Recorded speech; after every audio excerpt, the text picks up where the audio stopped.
Good morning and welcome everybody to the VAADA Mental Health Victoria Conference, working together a shared vision for alcohol and other drugs and mental health. My name is Gary Croton. I work for the Victorian Dual Diagnosis Initiative up in the Hume Border region of Victoria. At the outset, I'd really like to congratulate VAADA and Mental Health Victoria on organising this shared conference. I think it's a standout response to the directions in the Mental Health Royal Commission and recognition of the journey we're all on to figure out how we can provide more integrated treatment to people with both mental health and substance use issues together. So congratulations to those organisations. The conference program, can we change that slide, Julia? Beautiful. You should have all received an email copy of the program, the latest version. There's been a few changes. You know, we live in extraordinary times. This morning via email. Paper copies are available from the registration table. And please note the exhibitors tables out in the pre-conference area and Simmons Hall. Welcome to stop by and have a chat with people. The housekeeping, all the keynote presentations will take place here in the Celtic Hall. Some of the breakout sessions are in this room and the dining rooms across the courtyard, across from the pre-function space. All the sessions in this room are being streamed online via Zoom and recorded. Morning tea and lunch will be served in both the pre-function space and Simmons Hall over the road from the pre-function space.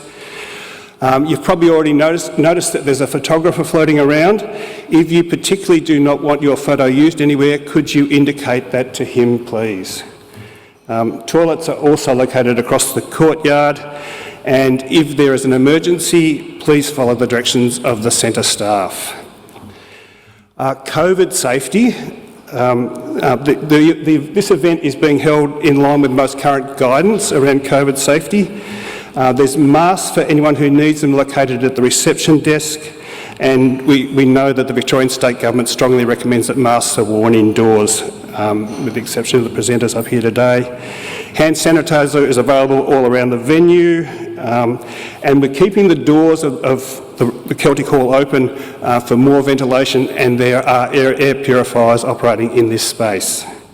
Where possible, we ask you to be mindful of social distancing, and if anyone happens to feel unwell throughout the day, could you please not stoic it out, could you please head home as soon as you notice that you're unwell. Now, unfortunately, the person who was going, Uncle Ringo Terrick, was going to provide the welcome to country today, but he's been unable to come at the last moment. So I'd like to acknowledge the traditional owners of the lands on which we meet today, the Wurundjeri people of the Kulin Nation. I'd like to acknowledge their ongoing connection to the land and pay my respects to their elders past, present, and any that happen to be here today. I'd also like to acknowledge the individual and collective expertise of people with a living or lived experience of mental health and alcohol and other drug issues. We recognise their vital contribution at all levels, the guidance they provide. We value their courage, and I might say, like, I'm in a regional area where people are much more visible and where there's a smaller pool of people, particularly value their courage in a regional area and honour that they share their unique perspective that guides the work that we do, that helps us in moving towards more integrated treatment. Okay. Now, most people have a mobile phone here today. We are going to be doing a little bit of work with Mentimeter, particularly in the closing section of the today, where we'd really like to evoke your wisdom about a couple of the key issues. But we might just do a little bit of a warm-up first, if you can grab your mobile phones.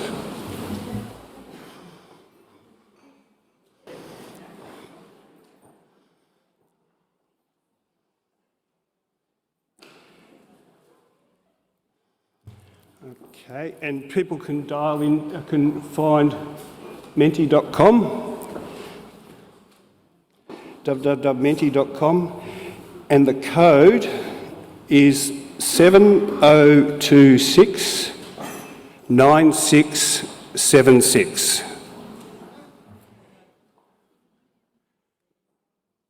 Yep.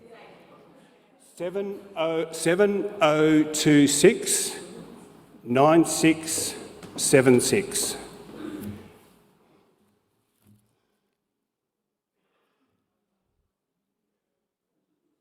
All cool? All right. Call out. Voting is closed. Julia? It's open? You're in? Could people put up their hands if they're in? Yep. All right. So maybe refresh, go back to menti.com and refresh. All right. Cool. Yeah, beautiful. We've got the numbers happening. Yeah. Send us some love.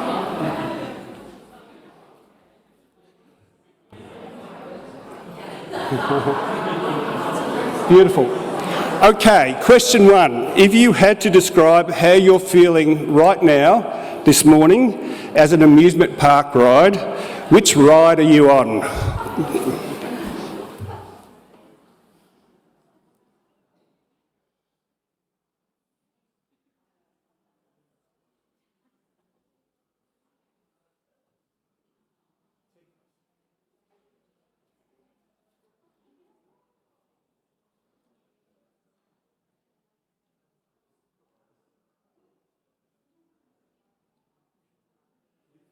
Who put in Lethal Weapon? All right. The merry-go-round, the ghost train, the dodgem cars, the House of Horror, magic mirrors, yep. That must be the reflective space. Clinical supervision or something.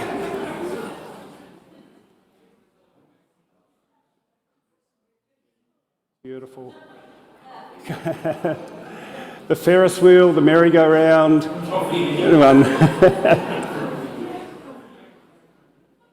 Bumper cars. All right. You know, it has been one heck of a journey already. There's been a lot of anxiety about all the changes. You know, we work in mental health, we work in drug and alcohol, we live in environments of constant change. And with change comes anxiety, lots of stop-start, you know, lots of gravel roads. But the really good thing that I see at the moment is that the Mental Health Royal Commission gives us fairly clear directions, you know, so there's more change, there's more process, but, you know, maybe ahead there's straighter roads, smoother roads, and we're all pulling in an agreed direction. Okay, the river cruise. Now, I like that. Beautiful. The Big Dipper.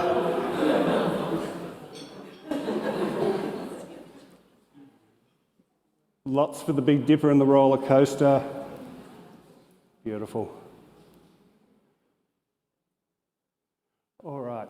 We might pull that up there then. Thank you for that. Okay, so most people have got the hang of Menti. It's a pretty standard fixture these days. Question two, and the only other question we'll bother you with in this warm-up session is, what would you most like to get out of here today? When you walk out of here mid this afternoon, what would you like to have achieved, learned? What conversation would you have liked to have had with somebody? Where would you like to be when you leave here this afternoon?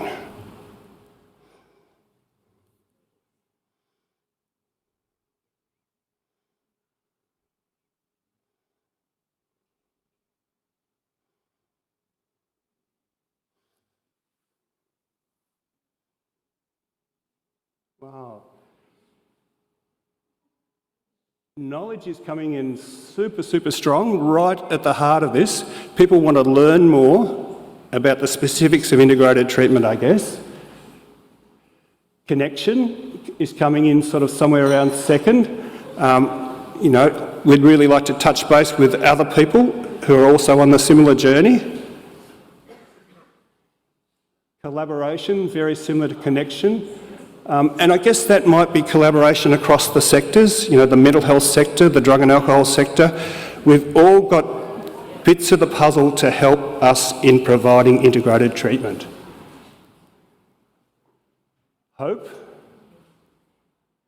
new knowledge, ways forward, working together, future planning. That caffeine keeps coming back. Energy. And I think, you know, we should be honest and recognise that, you know, it has been a heck of a journey to date, that there is some attrition with that people do flag, and an implication of that, I guess, is being gentle with each other, being supportive of each other, being kind to each other. Clear outcomes. We want to know where we're going so we can all put our energy in going towards that agreed direction. Shared understanding, yarning approach. Love that. Clear vision.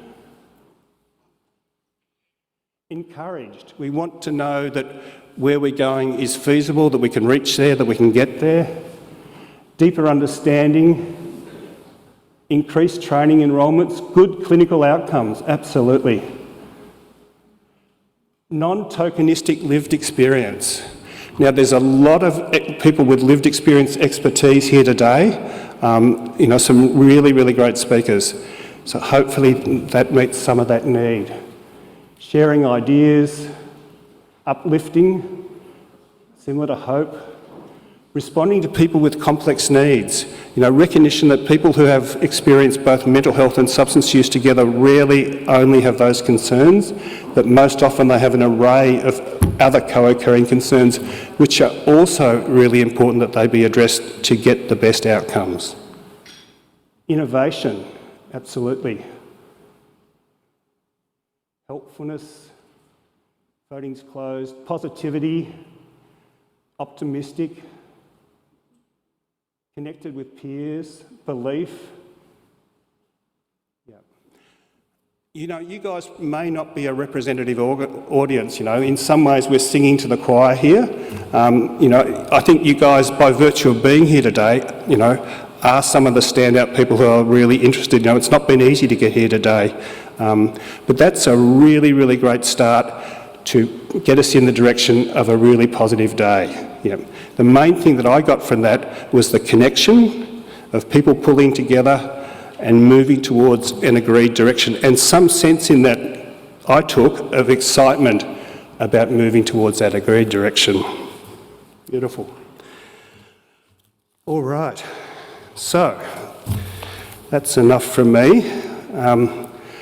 It's my pleasure to introduce Sheree Lowe. Sheree is the Exec Director, Social and Emotional Mental Wellbeing Centre of Excellence at VACCHO. Sheree is a Djab and Gunditjmara woman with a strong connection to southwest Victoria. She has lived most of her life in Wadawurrung country near Ballarat, and she's been advocating within the Aboriginal community in Victoria for over 25 years.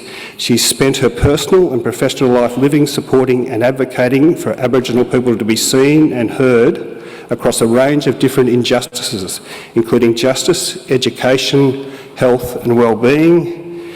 She has worked as a management consultant on projects related to organisational transformation and through an Aboriginal lens and cultural safety program design. At VACCHO, Sheree is leading the establishment of the Centre of Excellence in Aboriginal Social and Emotional Wellbeing, and her keynote for us today is Learning and Working Together, an Aboriginal Point of View. Thank you, Sheree.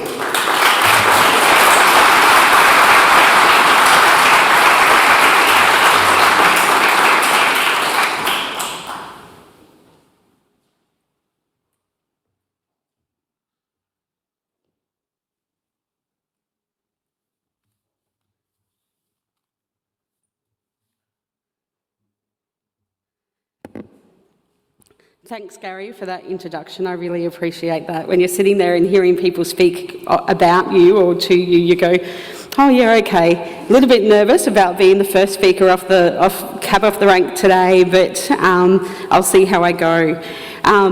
As Gary said, my name is Sheree Lowe. I am the Executive Director of the Ballot Dern Centre, the Centre of Excellence for Aboriginal Social social and emotional wellbeing. I too, as a Djapurrung Gunditjmara woman, would like to pay my respects to country. It's a shame that Uncle Ringo couldn't be here today and acknowledge him and his people as the first people of where we gather today. I too would like to pay my respects to that mob, the Wurundjeri people of the Kulin Nation, and pay my respects to their ancestors, elders, past and present. Our experience as First Peoples of this nation are respective to our countries. So although we see Australia as a whole and a collective and many suburbs, it's not dissimilar from an Aboriginal point of view in that we have many, many nations within the greater nation, which we now call Australia. Within our nations, this is my country here, Djapurrung country, or some people may know it as Grampians National Park, comes great responsibility to our land, our culture and people. It's our unique rights as sovereign people that we have, and that responsibility that we carry through the fight and the advocacy of which our elders have led the way for so long. When thinking about what to speak about today, it was a little bit challenging. There's so much to talk about, so much to reflect on, and really thinking of it in a really broad kind of context. But what I decided to do was really step back and really focus on the theme of the conference today, and thinking about a better way of working together and what that means and what that looks like, and then thinking about that as an Aboriginal person growing up in Australia and what that looks like, and based on the work that I've had. And I started to think, oh, well, actually, there is a lot that we can share as First Nations people, and that's, you know, the centre of our advocacy all along, that there are some really insightful ways of knowing, being and doing, which we can incorporate into a Western society in a contemporary space today, and that's what a lot of my advocacy is about. But really fundamentally, to the core of that, is how do we work together? How do we build relationships? How are we seen and heard? And in particular, from my perspective as an Aboriginal person in a nation that doesn't always see us.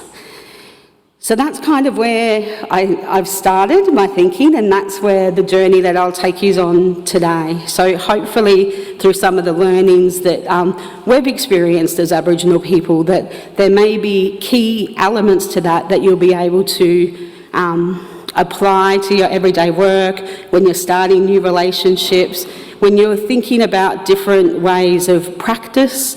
Some of these points here I hope will help give you food for thought as you work through the breakout sessions and the other keynote speakers that we hear today.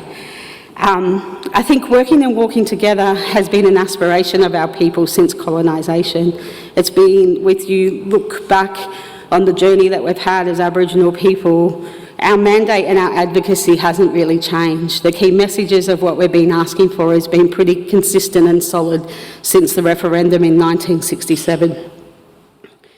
The journey we have walked and continue to walk has had many bumps along the way, as many partnerships do, and as many new relationships do, and as many situations where we have a whole range of people coming together with different worldviews, different points of view, different experiences, and what that looks like.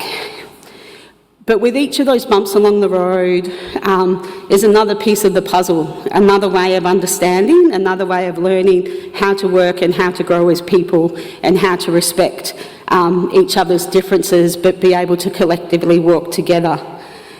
We as a people have been deeply impacted by colonisation and live with this trauma every day.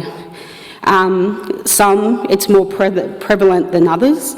But this intentional efforts to dismantle our nations and to assimilate our people has had a lasting effect.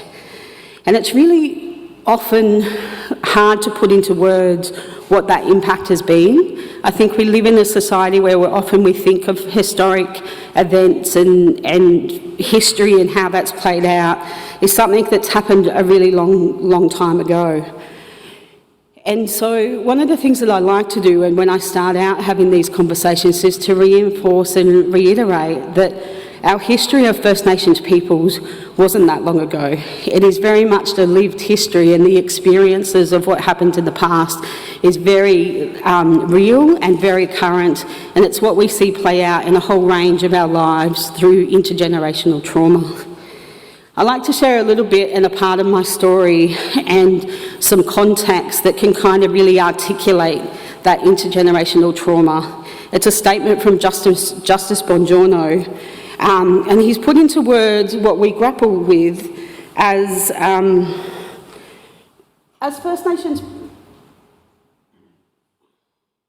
Sorry, I'm just trying to find a place for the water without spilling that. That's something that we grapple with, of being able to articulate our stories as First Nations people is often kind of hard. And as people in this room, and I really want to acknowledge the people in the room with lived and living experience, and thank you, Gary, for acknowledging that as well, and in particular, the courage it takes to stand up and to have your voice be heard. Because sometimes in a society where we are seen to be different, we don't feel to be different, but we're made to feel different, that sometimes it takes a world of courage to stand up, particularly against systems that are meant there to help and support us, that often don't kind of see us or acknowledge and work with the ways of how we are as people.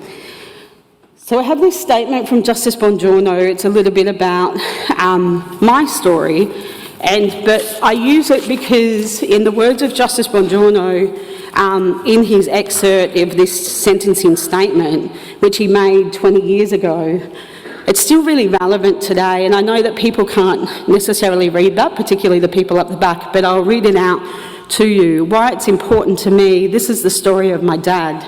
So my dad was sentenced 20 odd years ago now, and I think in reflectiveness of this statement by Justice Bongiorno, it's a really important part of understanding how trauma can play out over generations, but it's also the foundational aspects of what we need to consider that's wrapped up in this statement around ways of working forward. And it's this that we bring to the table every day when we are trying to create change within the system, within service delivery for our people.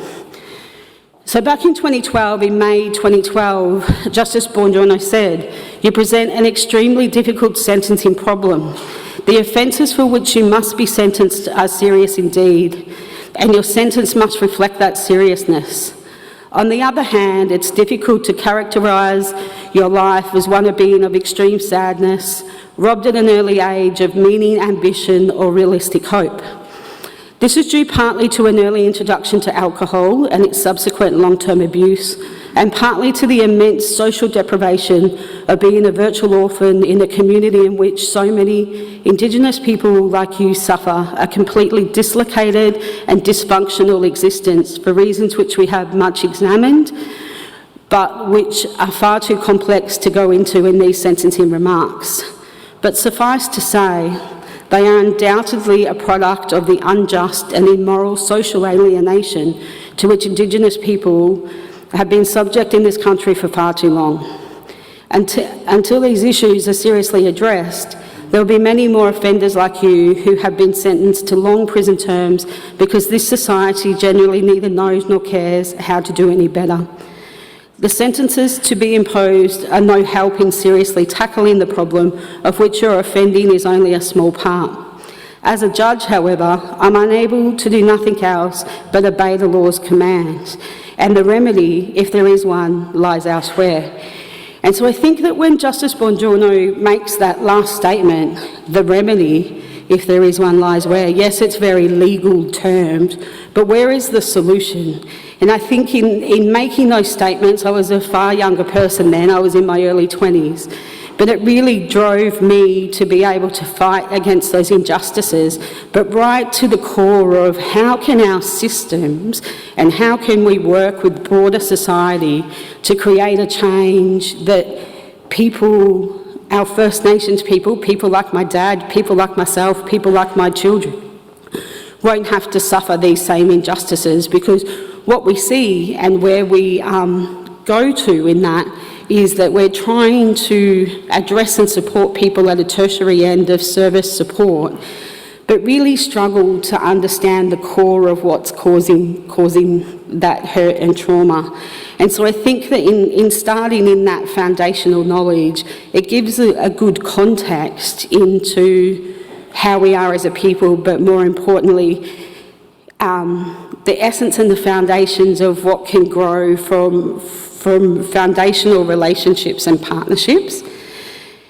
And so in that story of my dad was born in 1954, so he was born a non-citizen in this country, even though his parents and their parents and their parents and generations before that had walked this land down in the southwest near Framlingham Mission, but was not seen as a person, was not included as a person until 67, so well before I was born. But I like to kind of reiterate that of the 67, of how much of that is a lived history, not so much in the past.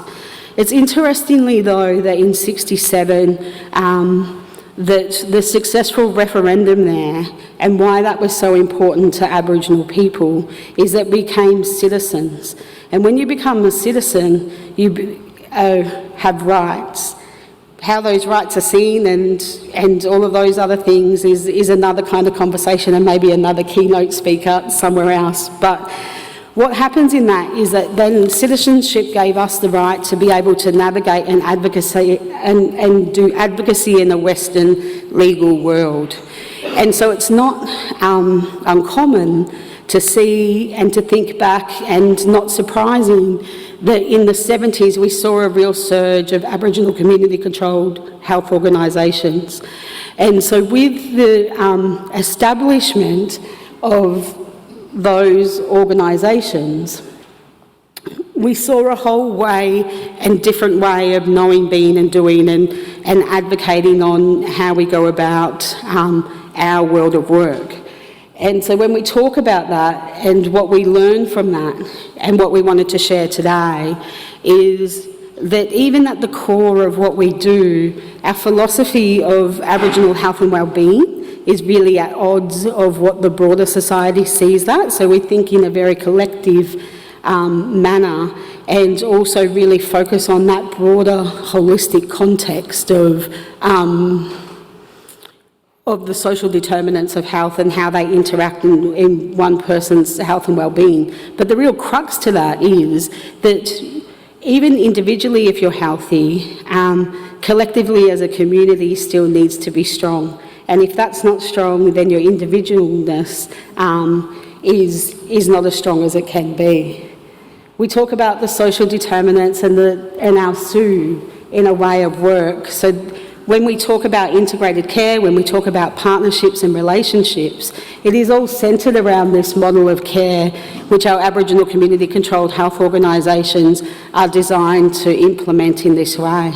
Designed to deliver in that way, behind the scenes there's a really complex ecosystem that creates that to happen. Many funding, different funding, not long-term funding, a mixture of feds and state. But at the core of what he's trying to do is that when somebody comes into a door of an Aboriginal community-controlled health organisation, that they will get this holistic manner of level of care. What we advocate at the centre is how do we translate that in a Western context? How do we help inform practices to be able to incorporate this body of care and the impact and the benefits of what that looks like for our people, but the benefit of others. So I've got my little wind up, and that time went really quickly, but to kind of condense it all in, one of the things that we ask of the group today and in the conversations that you have is that considering this holistic model of care, I've got my whole team here in front of me who will be around for the whole day. Please reach out and have a yarn with our VACCHO team members too, and they will be able to help talk about this and what this looks like. But also just some key reflection points from our perspective of how to work together in a really complex situation, and in particularly in a space that often doesn't see you or isn't designed for you. And 50 odd years of advocacy long before me. There's some really key learnings of what a good partnership and what ways of working better together could look like. And they really come into the humility of it all and being human and having empathy, but also some really kind of pragmatic things of having a common purpose and that shared goal and shared vision, which we're going to talk a bit about today through the different sessions, but also having good governance that's reflective of society. Like, you know, gone are the days where we should be making decisions for people on behalf of people without those people sitting at the table. You know, we have to have really solid engagement and participation. We need to have reflexivity. We need to be able to reflect back on, are we doing a good job? We need to be open and honest. We need to have clear parameters. For us, Mob, from a First Peoples point of view, we need cultural safety, so addressing racism and discrimination. And we also need to have ways on resolving our conflicts or our indifferences and being able to voice that in a really you know, constructive way of moving forward, because we are different and we're all not going to see eye to eye all the time, but being able to turn up and sit at the table, even in days when you feel like you can't, or, you know, your voice isn't being heard, is a really important aspect of going forward. And so I might stop there in the spirit of time, but just really wanted to encourage the conversations, particularly with our team throughout the day. But they're just some of our reflections, and I hope you have a great day today.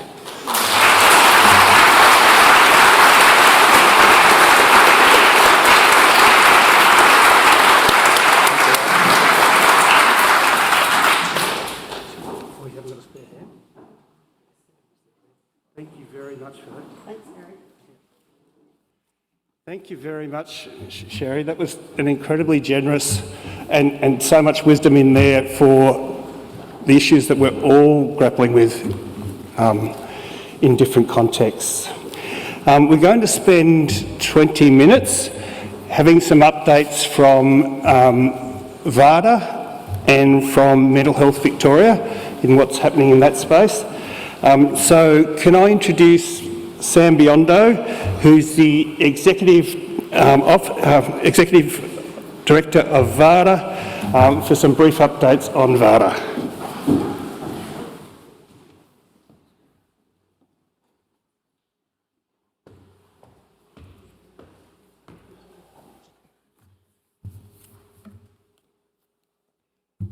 Great to see you all.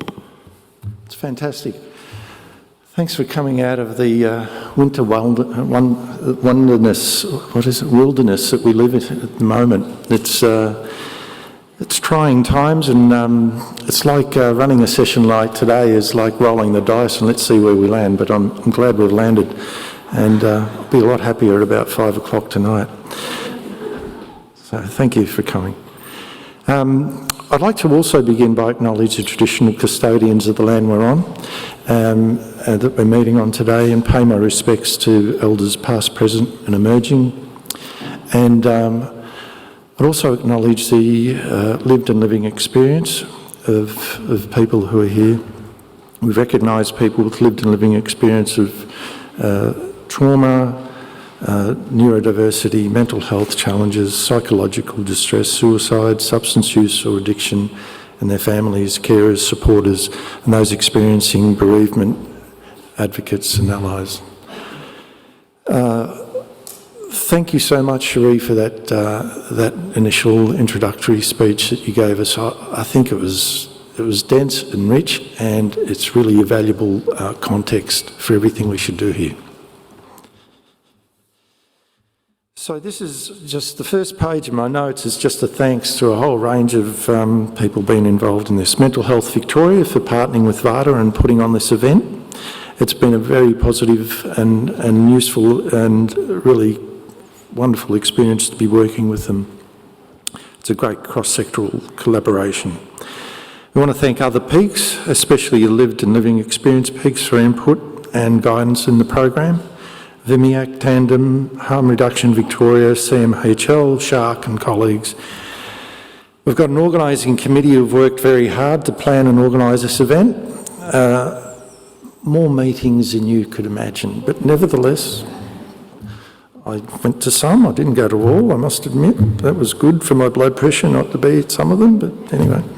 A very special call out to Julia Daly, Scott Drummond, Hayley Warren, and a big thanks to Gillian Clark, Crystal Clancy and Gary Croton as well.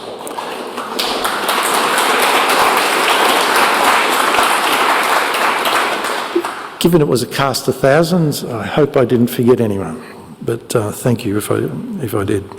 And thanks to VAADA and Mental Health Vic staff for their work around the venue today. There's quite a number of people that are working behind the scenes. Also a thanks to our MCs, speakers and special guests today, and of course, as I said earlier on, you folk for attending. I'd also like to offer a special welcome to Marcelle Mogg, who's just started recently as CEO of Mental Health Victoria, and I'm sure we'll be having lots to chat about. So, the formal part of my talk, today's event is quite unique, just in case you don't know. I believe it's the first time VAADA and Mental Health Victoria members have come together in an event of this type to explore a range of issues in common. VAADA hopes that this will provide an opportunity for participants to learn more about our respective sectors, our work, intersections and where we have common purpose. And hopefully events like today help create connections that bridge between our sectors on the road to reform ahead of us. Mind you, we've got about 10 years, so we better get used to living with this. So we're moving ahead and we're starting to build this. To me, the historical opportunities afforded by the Royal Commission to improve the response to mental health issues is something that we must support. And it's importantly something that we must get right. While the Victorian alcohol and drug system was not the direct target of the reform process, we are nevertheless directly implicated in certain areas of reform. By virtue that many of our service users have both mental health and AOD issues, both systems are impacted by similar issues. And because of this, there is a clear and important need for dialogue, collaboration and learning.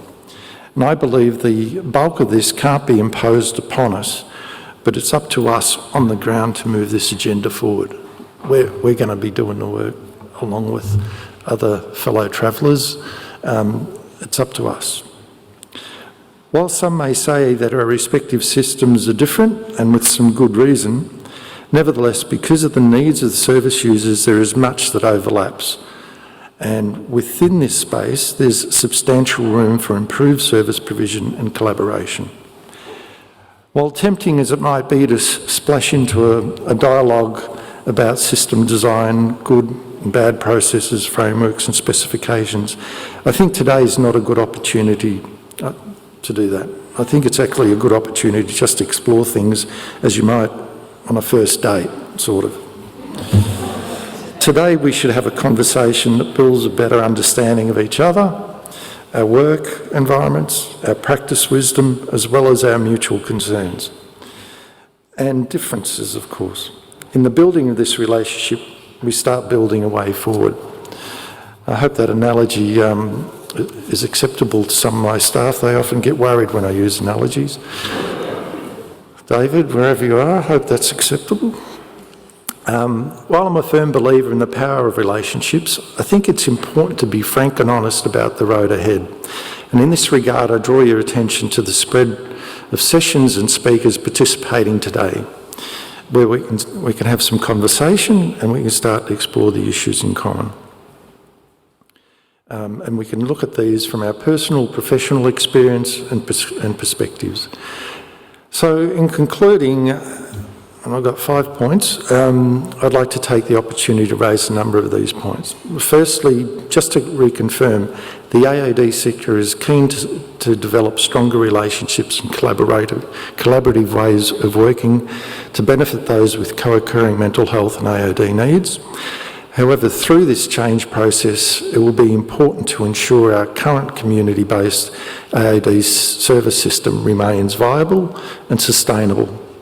that it's not starved of funding or staff, and that it too should be supported and allowed to flourish and operate at a high standard to meet demand. For a long time, that's not been the case. Secondly, the relevance of the logic of this issue is quite simple. In order to ensure that individuals with co-occurring AOD and mental health issues do not require acute, intensive or long-term mental health care, and the development and delivery of a robust, proactive and well-resourced AOD community sector with equivalent focus in the designed mental health system is vital. As was highlighted in the Royal Commission, building up a strong community-based support system will benefit far more people and reduce the burden of disease across our communities. It's critical that we be proactive in preventing greater harm. Workforce.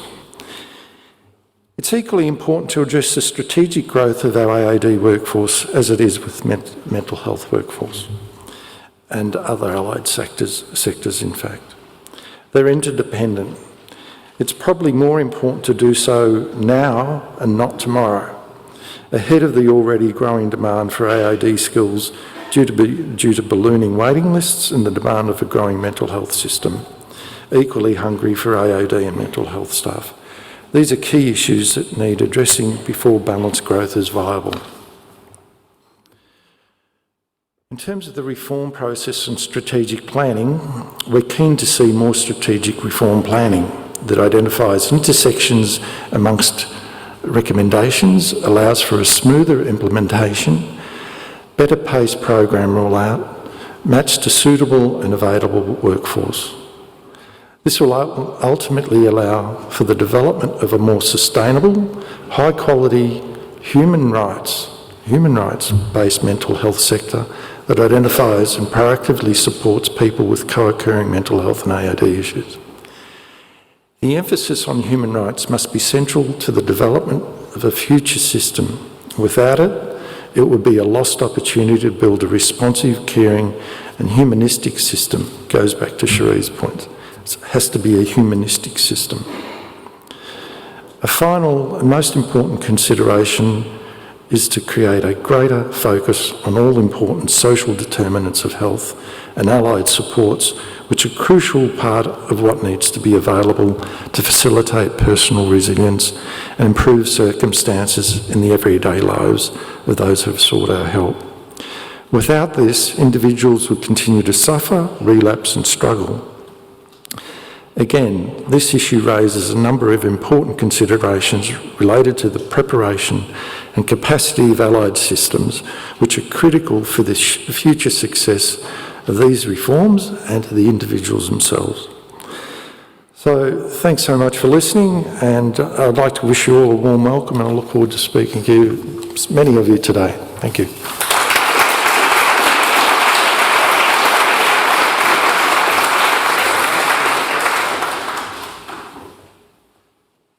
Thank you, Sam. There were so many salient points in there that seemed like really critical for the reform. I really do hope that talk goes up on the VAADA website because it's so many really important points in it. It's my pleasure now to introduce Marcelle Mogg, who is the current CEO, the new CEO of Mental Health Victoria, for an update from Mental Health Victoria. Thank you, Marcelle.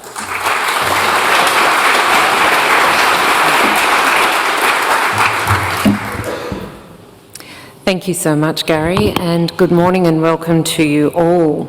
It's an absolute pleasure to be here on what is still very early days for me as the incoming CEO for Mental Health Victoria, but an absolute privilege to be here and speaking with you. At the outset, I also wish to pay my respects to the original owners of the lands on which we gather, the Wurundjeri Wurrung people, and pay my respects to their elders past and present and emerging, and all the peoples of the Kulin Nation. I also wish to recognise that sovereignty has never been ceded. And I also wish to thank you, Sheree, and to your team from VACCHO for the great modelling that you've shown for us this morning as we begin this conversation so powerfully. You've modelled for us those deep interconnections of health, wellbeing, community and right relationships with our environment and with one another. So thank you so much for that. I also wish to recognise and pay tribute to those present with lived and living experience of substance use, mental health vulnerabilities, trauma, suicide and neurodiversity, their families and kin, their carers and supporters, and acknowledge the contribution of each of these people to the ongoing development of the AOD and mental health services.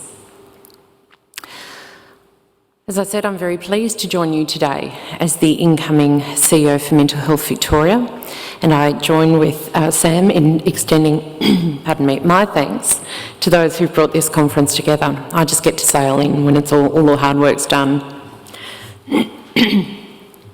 Our conversation today reflects the vital need for AOD and mental health services to work together to realise effective and sustainable services to the community. A bit about us and who we represent. Mental Health Victoria is the peak body for mental health and wellbeing in Victoria. Our aim is to ensure that people living with mental health issues can access the care they need when and where they need it. Our vision is for a mental health and wellbeing system that involves people with lived and living experience, including families, carers and supporters, addressing the issues which affect their lives. We look for a system that provides tailored, high-quality support to people with regard for their care needs and life stage that wraps around a person, ensuring all of their needs are met. We work towards a system that is easily navigated, providing continuity of care, is outcomes focused and is adequately and sustainably resourced to meet current and future needs, including demand.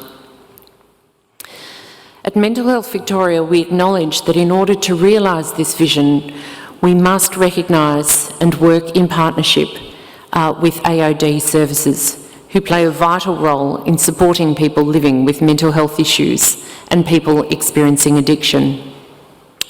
At Mental Health Victoria, we know that we cannot realise our vision for integrated, person-centred care without adequately resourced and sustainable alcohol and other drug services playing their critical role. We welcome the AOD reforms as part of the Royal Commission into Victoria's mental health system. And to this end, we congratulate and welcome from the Department the release of the Integrated Treatment, Care and Support Guidance and associated work plan. The release of the guidance and work plan represent an important milestone for the sector as we work towards achieving the Royal Commission's recommendations, specifically 35 and 36, for integrated treatment, care and support, ensuring that integrated treatment, care and support are embedded across the wide range of reforms. We recognise that people with co-occurring needs must be able to access treatment, care and support across the mental health and AOD wellbeing services. And we look forward to continuing to work with the Department of Health, mental health and AOD service providers, together with those with lived and living experience, in ensuring a seamless implementation of these recommendations. We also look forward to working with Turning Point as Victoria's new statewide specialist service for people living with mental illness and substance use or addiction. And I'm delighted that we'll hear today from their new clinical director for Turning Point, Shalini Arungoriri. Mental Health Victoria looks to play our part in helping to realise the recommendations 35 and 36 through ensuring that the objects of the work plan and guidance flow through and intersect with all mental health reforms. We look forward to working in consultation with the AOD sector on a broad range of mental health reforms that may impact or relate to AOD workers.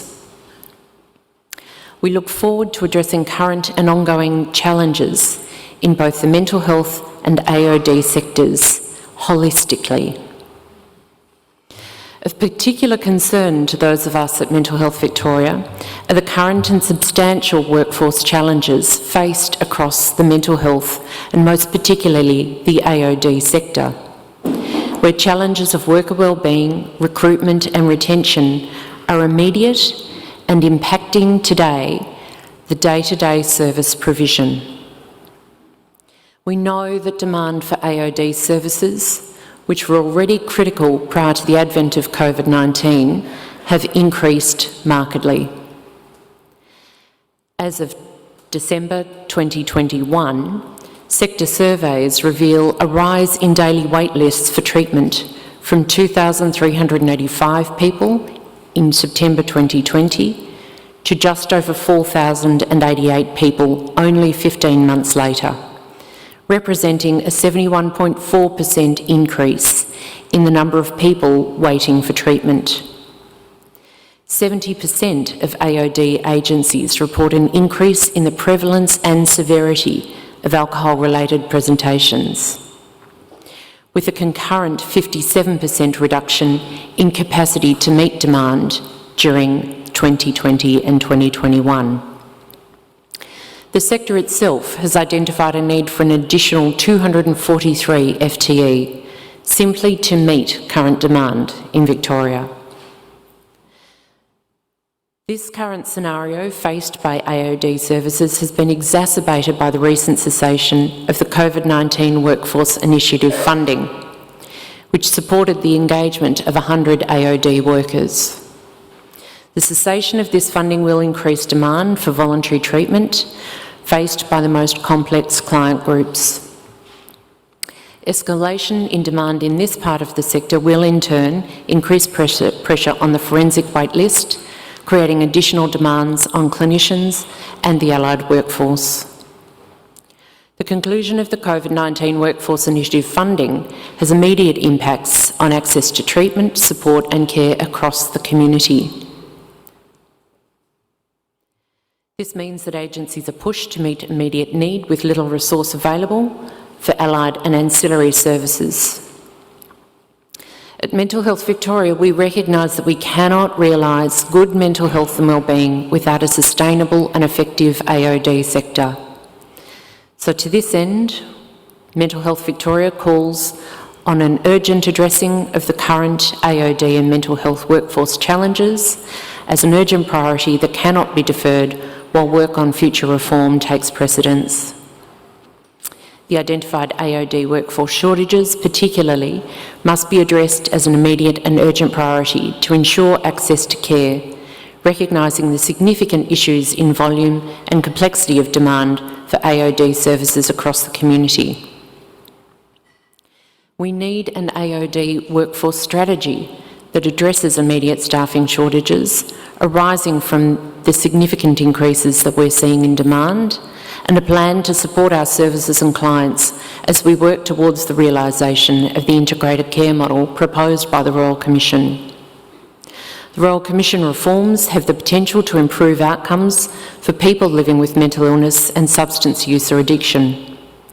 For these reforms to be successfully implemented, we must focus on our existing AOD workforce challenges, our mental health workforce challenges, and to then focus on integrated care.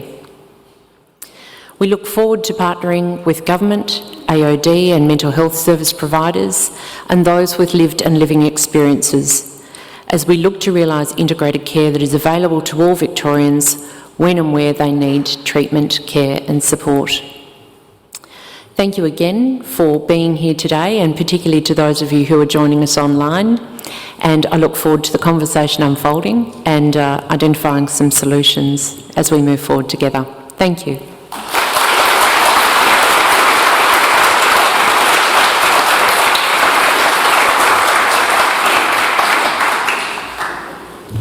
Thank you, Marcelle. That was just great, and again, equally dense to the wisdom in Sam's, and I'd love to see that up on a website where we can digest it more slowly. Lots of elements in there about sustainability, you know, and partnership, and it's just lovely to see. Again, recognition of Mental Health Victoria and VAADA in putting this conference on. Okay, to our next two keynotes. It gives me a lot of pleasure. This is a double banger introduction. I'm going to introduce Katherine Whetton and Muriel O'Hagan at the same time. Katherine Whetton is the Deputy Secretary, Mental Health and Wellbeing at the Department of Health. She's responsible for leading Victoria's mental health and wellbeing reform agenda, including implementing all the recommendations of the Royal Commission into the mental health system, and she has stewardship of the mental health and alcohol and other drugs services sector. Her focus is on building lived experience leadership and partnerships as central to the reforms and supporting the growth of community-based services and growing a diverse and strong mental health and AOD workforce.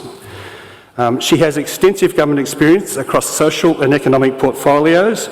Before joining Health, she was a Deputy Sec in the Department of Education and Training, leading the development of major education reforms to achieve better outcomes for Victorian children and young people, and has also held senior exec roles in the Department of Premier and Cabinet. Muriel O'Hagan was a key initiator of the psychiatric survivor movement in New Zealand in the late 1980s and was the first chairperson of the World Network of Users and Survivors of Psychiatry between 1991 and 1995. She has been an advisor to the United Nations and the World Health Organisation, a full-time mental health commissioner in New Zealand between 2000 and 2007. Mary established the international social enterprise Peer Zone, which provides peer support and resources for people with mental distress. She has written an award-winning memoir called Madness Made Me and was made a member of the New Zealand Order of Merit in 2015. Mary is currently the Executive Director, Lived Experience in the Mental Health and Wellbeing Division at the Department of Health in Victoria. We were so lucky to get Mary from New Zealand to Victoria. All her work has been driven by her quest for social justice for one of the most marginalised groups in our community. Katherine is going to talk to us Mary's going to talk about lived experience at the centre, from participation to partnership, and Katherine is going to talk to us about mental health and wellbeing working together in reform. Thank you.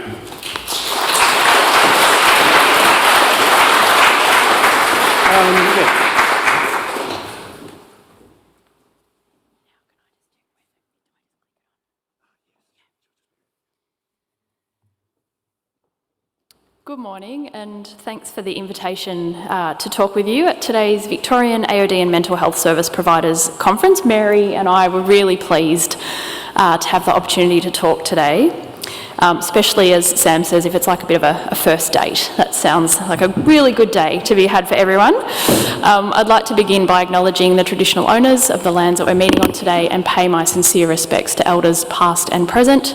I'd like to extend that respect to all First Nations people who may be with us today in person or online.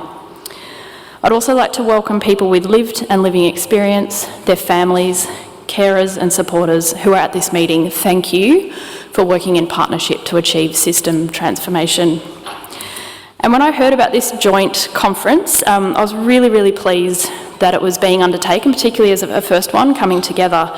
And working better together really does sum up the challenges that we always face, but especially in realising the vision of the landmark Royal Commission into Victoria's mental health system. And this is something I've reflected on a lot since the interim report and then the final report of the Royal Commission. And I've certainly been reflecting on it in briefing two new ministers of late, a new Minister for Health and a new Minister for Mental Health. And that is really that the collective commitment and hard work underway across the sectors towards holistic treatment, care and support for all Victorians in our expanding mental health and AOD services.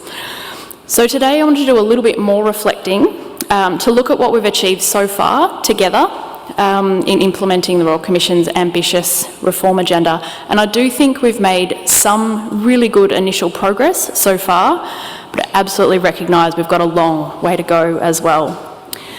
I'd also like to talk a bit later about our workforce investments and strategy, because as Marcelle and Sam have both talked about, it is absolutely one of the keeps us awake at night issues, the workforce. It's such a critical issue for all of us.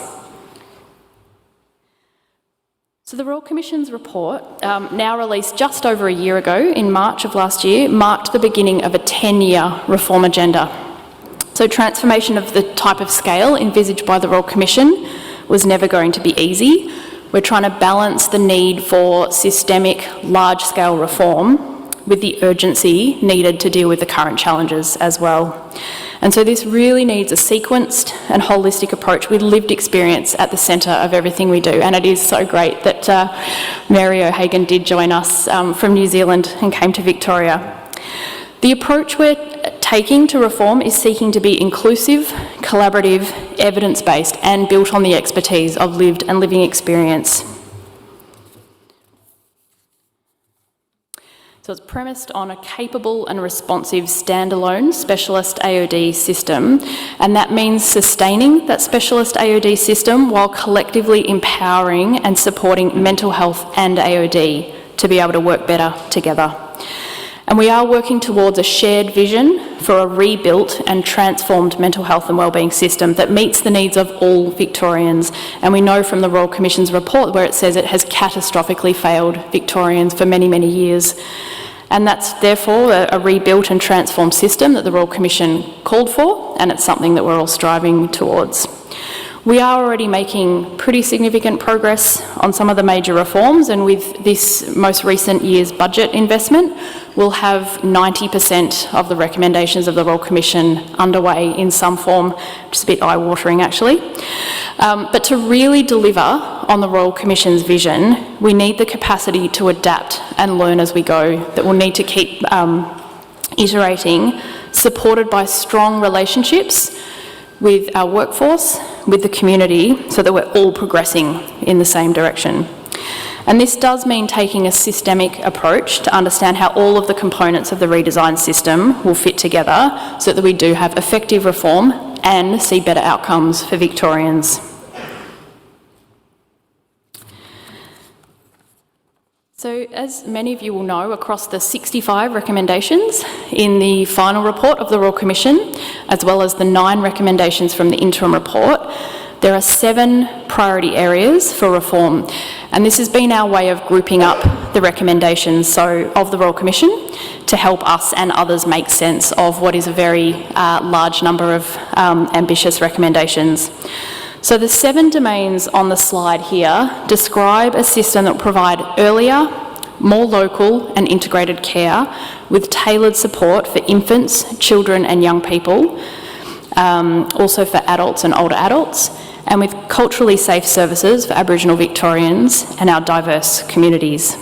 Now, Krista Vandenheide from the department will be talking later today about the recommendations 35 and 36 of the Royal Commission in some more detail, and integrated treatment, care and support. But I wanted to point out a few of the reforms across the overall reform agenda that I think will make a really big difference to what the system can achieve for people. So we're looking to transform area mental health and wellbeing services. That means more services, better services and much more integrated services in the system, but also for those consumers, their families, carers and supporters. We're expanding Aboriginal social and emotional wellbeing teams across Victoria. We're establishing new services like the local services for adults and older adults, with the first 6 of those services opening in the second half of this year. Improved responses from our hospital emergency departments, such as our mental health and AOD hubs. A new statewide trauma service, and expressions of interest are getting underway to find a provider for that service. New lived and living experience-led services. New entities such as the Victorian Collaborative Centre for Mental Health and Wellbeing, and we're really excited that we'll be very soon seeing the announcement of the inaugural board of that Collaborative Centre. We're also working on new ways of modelling demand so we can understand better the service and capital needs of the mental health and wellbeing and AOD systems, and we know that there are some really significant service and capital needs. We're also looking to reform mental health and wellbeing funding and our monitoring and reporting, and you might seen from the Royal Commission, the very first recommendation of the final report is that the system needs an outcomes framework. So we're working on that at the moment. And also we're working towards enabling safe and effective collection and sharing of information to really try and reduce that heavy burden of people as they're accessing services, having to retell and retell their story each time. And Krista, a bit later today, will talk in more detail about recommendations 35 and 36, and that they will involve new specialist services. But more importantly, reform will need all mental health and wellbeing services to make integrated care their core business. And we see that as a really big step forward. And that this will need to be co-designed and delivered in partnership with people with co-occurring needs and their families, carers and supporters. So workforce. A supported workforce that delivers safe and high quality care is really going to be the backbone of this collective reform agenda. And the Royal Commission's final report outlined a vision of a workforce, and I quote from the report, that is diverse, large enough and with the skills and experience to deliver effective treatment, care and support in the future mental health and wellbeing system. And I'm very acutely aware of the very large systemic workforce challenges that needs to be addressed. As I said before, it's definitely one of the keeps you awake at night type of issues, and really trying to get underway with workforce, supporting workforce needs while we are working towards a future system. We've got to be doing both at the same time. So we know that services have been impacted by recruitment and retention challenges alongside inconsistent access to training and development. Parts of the workforce don't feel supported, and wellbeing and safety is a great concern, and that COVID-19 has only just increased those pressures. We're working to address these challenges, or get started on those challenges the best we can, and really, really committed to building a capable and sustainable workforce. So in December last year, you might have seen the government released a new mental health and wellbeing workforce strategy. It was one of the initial recommendations of the Royal Commission. And we see that as a bit of a foundation piece to deliver what the Royal Commission has recommended. The strategy focuses on building the supply, the skills, the knowledge and capability of workers, and importantly supporting their safety and wellbeing. The strategy also outlines an approach for how we can improve our ongoing workforce data collection and analysis to inform future planning. We discovered that there's such poor data collection at the moment that it's even challenging to understand where the current workforce is at to be able to design future reform. But some of the support that's getting underway for the mental health and wellbeing workforce includes a funding boost to expand psychiatry training for junior doctors, and to launch a new advertising campaign or attraction campaign for more workers. There's also the Regional and Rural Workforce Incentive Scheme that's just opened that will attract and retain more mental health professionals into our regional and rural communities. There's an increase in the number of new workers in the system through 120 new graduate nurse positions and 64 allied health graduates allocated to services. There's a new Victorian postgraduate mental health nurse scholarship program. And there's also a new mental health and wellbeing workforce wellbeing and safety committee, and that's co-chaired by the Department of Health and also with WorkSafe. And we're working to really understand the issues, come up with ideas to support the workforce wellbeing and safety.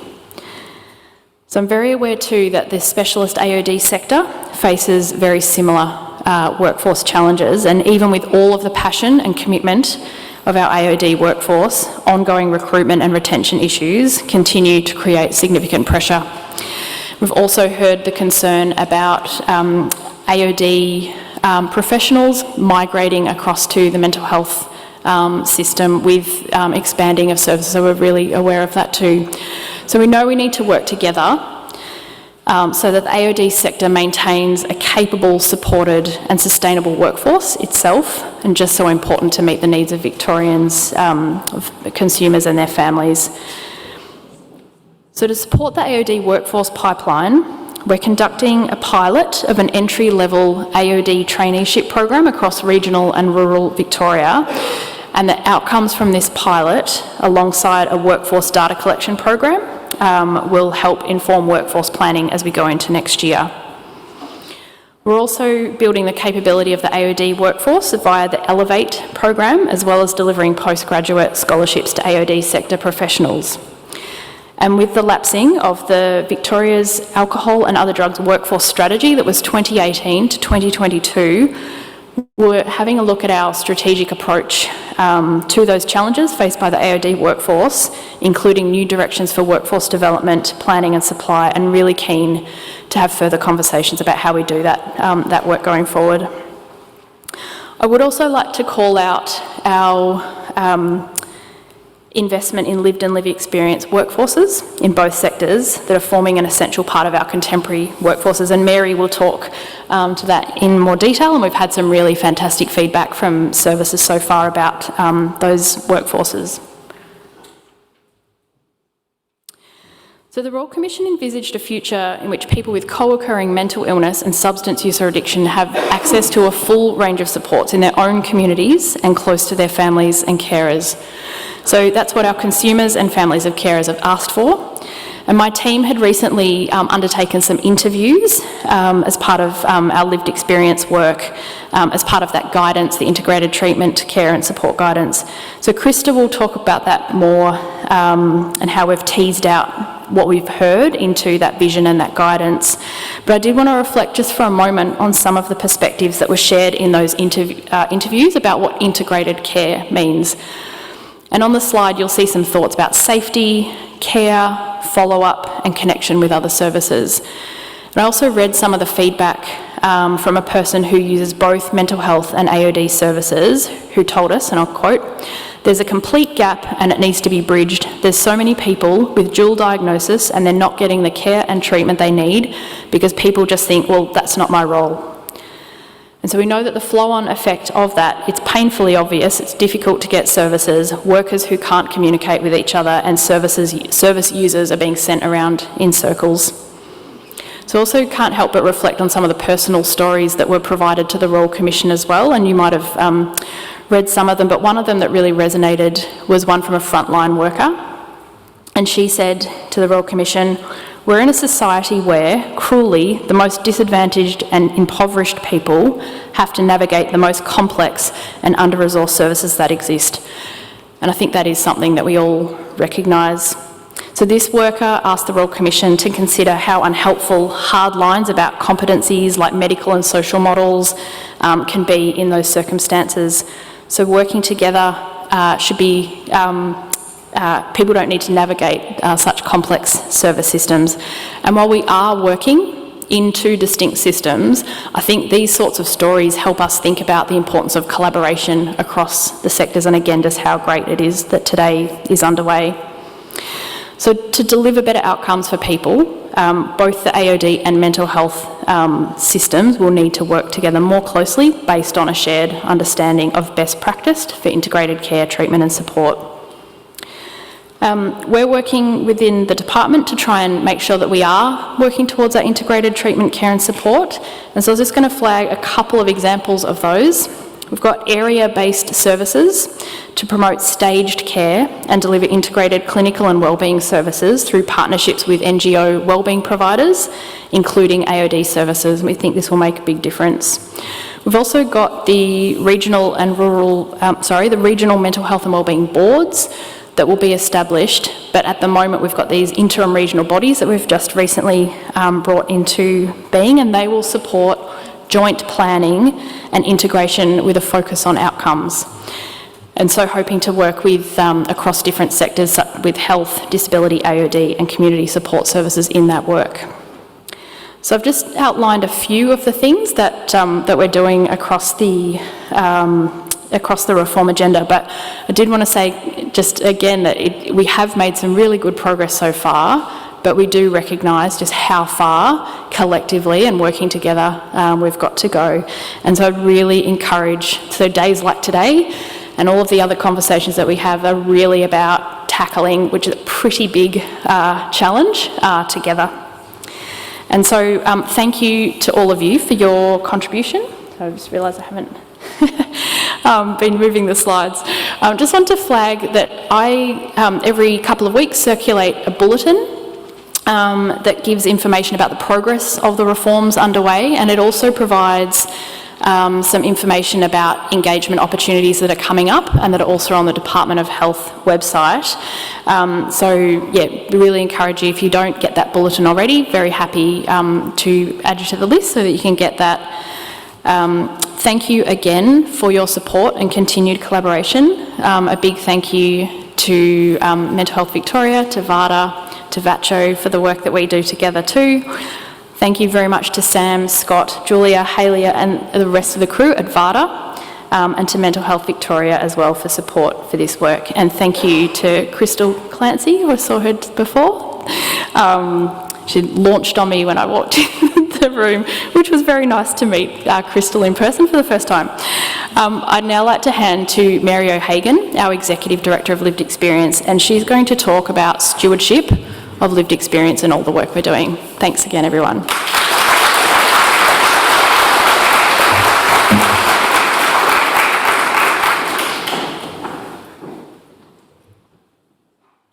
Good morning, everyone. Look, thank you so much for the invitation to speak here today. I'm just going to speak to you very briefly about the lived experience branch and some of the stuff we're doing in the department. I'm just starting with a quote from the Royal Commission, which says, "People with lived experience will have an enduring and influential role in government decision making with an equal seat at the table, working in partnership with others to lead change." Now, this kind of thinking was peppered all through the Royal Commission report, all 1,400 pages of it, and it really signals a massive change in the way that lived experience is elevated in our systems. And that's the reason I was so interested in coming to Victoria, because I thought for the first time in my career we might have a chance to really embed lived experience. It's been a little bit marginal up until now in just about every place in the world. So just want to start with some draft signposts that we have, we're putting out there for reform. Now the first one is we believe that there's a lot of really good recommendations in the Royal Commission report, but we do need a vision and we need some signposts to get there. We need some scaffolding that wasn't quite explicitly provided by the report. I mean, it's kind of embedded in the narrative a bit. But the first thing is human rights, non-discrimination and equity. These are very, very dear to people with lived and living experience, both in the mental health and AOD sector. Of course, we're really very interested in building lived experience leadership and partnership. That is in the mental health and AOD sectors. But, you know, ageing white people have had a great go at this, and we really want, we really need to build Indigenous leadership. We need to build refugee and asylum seeker leadership, incredibly important. And also young people, because if you look at mental distress along the life course, unlike physical health, which goes up as you get older, mental distress starts very high and tends to go down. So why aren't we focusing more on young people? So they're the key areas that we're interested in building the leadership of. We have a lot of talk about workforce, and when we think of workforce, we think of people who are professionally trained. And while they're very important in our system, we have a nascent peer support workforce that we really need to develop. And if you look at the broad spectrum, we have whole communities out there that need to be equipped to respond to people who are struggling and people who have fully formed mental distress. And I think we've got to get away from this very narrow view of a workforce and develop larger workforces, even if they're just people who know how to respond to people who in their workplace or in their home or neighbourhood who are experiencing distress. Joined up holistic responses. That is the biggest, of all the time I've spent in this area, this is the most elusive target at all, is how do we get joined up responses. Great to see your two sectors coming together for this event. But there's a wider world out there too that we need to be joining up with. And I've just had a meeting with people from the Victorian Social Services, VACCHO, and you know, we've got all these neighbourhood houses across Victoria. Why aren't we utilising those to help restore and sustain wellbeing for our populations? We believe in the lived experience world that we need to reduce the hospital, clinical kind of environments that we have, and to have community and home-based environments where people can go to or be in when they are getting services. And of course, one of the big barriers to reform is that we're in very risk-averse systems where if something goes wrong, someone in the workforce will get into trouble, so they put people under the Mental Health Act, they lock the doors, they over-medicate people just to contain risk, and we need much more risk-tolerant systems. So this is just a little bit about the signpost. It's really a whole talk in itself, but that's just a bit of a taste. So about the lived experience branch. We now have 24 people in our branch. Now, if you compare that to the Department of Health a few years ago, there was probably about 2 or 3. And so we are now forming a critical mass. I've got 1 minute left, so I won't go on too much about this. We've got a critical mass, but we have so we've got 3 functions: lived experience policy, lived experience program design and management, and that's where we're standing up the lived experience agencies and so on, and a lived experience advisory hub that works across the division, giving advice and partnership. So we have 4 projects going at the moment that is providing some scaffolding for our work, delivered by lived experience consultants. One is conceptualising and looking at the practical implications of what it means to go from engagement or participation to partnership, because we think engagement and participation is a bit old-fashioned, and we want to get into much more partnership arrangement. Culture change within the division and also within the broader sectors that we're serving. That shouldn't be a 2023 vision, that's a bit of a typo. It's supposed to be we're just about there, it's 2032. We're developing a vision, and the signposts that I've just talked about are leading to that vision. We're also getting a piece of work done on the acknowledgement of harms done by our systems. So, structures to embed, so just a little bit about what we're doing within the division itself to structure partnerships. We are just about to start a new lived experience strategic partnership that sits under the Ministerial Advisory Committee. We're bringing in lived experience external consultants.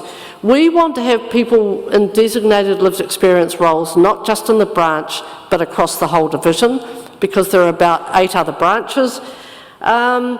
We are starting up a subgroup to the Reform Governance Group to check on, to support initiatives through their life course, but to also check on proposals going to the Reform Governance Group.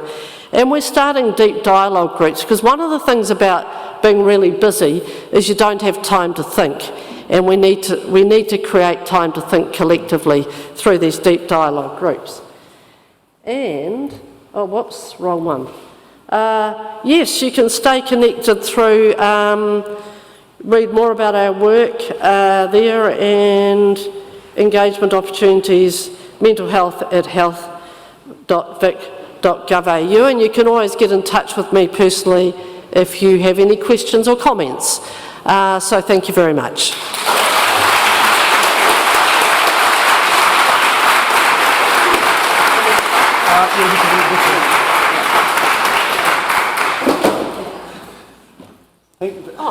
Thank you so much. Oh, thank you so much, Mary. Okay. And thank you, Katherine. I really look forward to reading that 2032 vision. Yes. That's so great. And Well, the hopefully you'll be part of formulating it. Yeah, I would like to be. Yeah, Yep. okay. All right, thank you very much, folks. We're running a little bit over time, so could we meet back here at about 11:25? We'll break for morning tea.